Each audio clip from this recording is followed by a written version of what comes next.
Election commission की कार्यप्रणाली को लेकर आईएनडीआईए गठबंधन जो है वो अब आर पार की लड़ाई के मूड में नजर आ रहा है और यही कारण है शायद कि कल यानी कि 9 जुलाई को बिहार में चक्का जाम जो है वो करने का ऐलान किया गया है। मतदाता सूची पुनरीक्षण जिसको लेकर ये लामबंदी विपक्ष ने तेज कर दी है। सबसे ज्यादा एग्रेसिव जो इसमें नजर आ रहे हैं वो आ रहे हैं तेजस्वी यादव, आरजेडी, उनकी जो पार्टी है वो नजर आ रही है और वो उन दस्तावेजों को भी लेकर सवाल उठा रहे हैं जो दरअसल चुनाव आयोग द्वारा मांगे गए हैं। उनका ये कहना है कि बिहार की जो जनता है उनके पास वो 11 दस्तावेज नहीं है जो मांगे जा रहे हैं। उनके पास ले देखिए एक आधार कार्ड, मनरेगा कार्ड और राशन कार्ड है। यही उस गरीब जनता के पास है।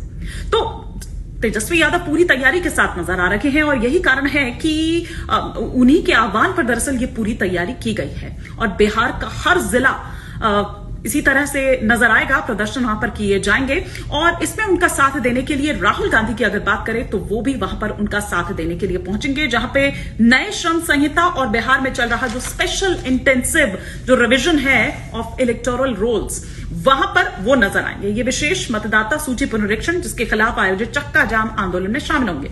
इस आंदोलन की घोषणा कल जो बैठक हुई, सोमवार को जो बैठक हुई आईएनडीआईए गठबंधन के जो तमाम नेता थे उसमें तेजस्वी यादव ने यह ऐलान किया कि राहुल गांधी के साथ मिलकर वो ये चक्का जाम करेंगे। उन्होंने कहा कि जिस तरह से बिहार के लोगों को वोटिंग का अधिकार उनसे छीना जा रहा है उसी तरह से जल्द जो उनके बाकी अन्य अधिकार हैं वो भी छीन लिए जाएंगे और इसीलिए हम इसका विरोध कर रहे हैं। जो पूरा रोड मैप है वो दरअसल इस पे चर्चा की गई कि किस तरह से क्या कुछ रहेगा, वो कल उस बैठक में चर्चा की गई। इस बैठक में आरजेडी के नेता, साथ ही साथ बिहार विधानसभा में नेता प्रतिपक्ष पक्ष तेजस्वी यादव, बिहार कांग्रेस अध्यक्ष राजेश कुमार, बिहार के लिए एआईसीसी प्रभारी कृष्ण अल्लावरू की अगर बात करूं वो, और साथ ही कई और जो वाम दल के नेता हैं वो इसमें शामिल हुए थे।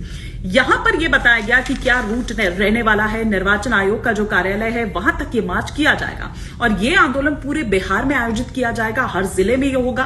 तेजस्वी यादव ने यह आरोप लगाया कि निर्वाचन आयोग द्वारा मतदाता सूची में किया जा रहा विशेष पुनरीक्षण दरअसल भ्रम और जो पारदर्शिता है उसकी कमी से भरा हुआ है। उन्होंने ये भी आशंका जताई कि पूरी जो प्रक्रिया है वो सत्तारूढ़ एनडीए जो गठबंधन है उसको फायदा पहुंचाने के मकसद से की जा रही है। उन्होंने ये कहा कि मतदाता सूची का जो पुनरीक्षण है, जो प्रक्रिया है वो बहुत तेजी के साथ की जा रही है और इस पर सवाल उठाए जा रहे हैं, जबकि इसमें उचित समय और जो जन सुनवाई है उसकी आवश्यकता होती है। वो ये भी पहले तो वो टाइमिंग पर सवाल उठा रहे हैं, दूसरा वो प्रक्रिया पर सवाल उठा रहे हैं कि इतनी जल्दी कैसे पूरी हो रही है, क्योंकि जब उस वक्त हुआ तो 2 साल लगे, आप 1 महीने में ही इसे पूरा कर रखे हैं। और प्लस ये भी कि 22 साल बाद आपको, बल्कि इससे भी ज्यादा वो ये कहते हुए नजर आ रहे हैं कि आपको अब ये होश आया। हालांकि बीजेपी द्वारा जो प्रेस कॉन्फ्रेंसेस की गई उसमें ये कहा गया कि ये एक रूटीन प्रक्रिया है। एनीवे, लेकिन तेजस्वी ने ये मांग की है कि जन सुनवाई की इसमें आवश्यकता होती है। इतना इजीली या इतना जल्दी ये नहीं होता है, कुछ उचित समय चाहिए होता है। तेजस्वी ने यह मांग की कि निर्वाचन आयोग निष्पक्षता को बनाए रखे और इस प्रक्रिया को पारदर्शी बनाए। ये उनके द्वारा मांग की गई है और इसमें कांग्रेस, जैसा कि मैंने पहले भी कहा, आरजेडी, भाकपा, माकपा और साथ ही साथ जो अन्य वाम दल हैं वो इसमें शामिल होंगे। नेताओं ने जनता से इसमें बढ़ चढ़कर हिस्सा लेने की अपील की है।